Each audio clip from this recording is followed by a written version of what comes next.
Hello friends, তোমাদেরকে একটা জিনিস দেখাচ্ছি। যারা বাতের রুগী আছে, মানে যারা পায়ে ব্যথা, যারা মাটিতে বসে কোনো কাজ করতে পারো না, তাদের জন্য একটা সুন্দর টিপস, একটা ইউনিক টিপস আছে। সেটা হচ্ছে যে আমার মামির কাছে, আমার মামি এই যে দেখো কি সুন্দর আমার মামি হচ্ছে আনাজের এই টিপস দেখো চেয়ারের মধ্যে সেট করে নিয়েছে। খুব সুন্দর আনাজ কুটছে। এই যে কোনো কোনো কষ্ট নেই, শুধু সাইডে একটা জিনিস রাখবে আর এরকমভাবে আনাজ কুটতে থাকবে। এটা আমার বড় মামি, এই যে আমার মাসি বলেছে এই কথাটা। আর এইদিকে আমার পিসি বসে আছে।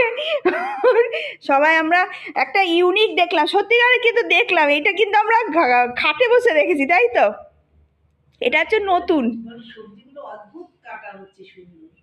সবজিগুলো মানে হাতে বসে যেরকম সবজি তোমরা ইউনিক সবজি এইভাবেই পেয়ে যাবে, একদম সুন্দরভাবে।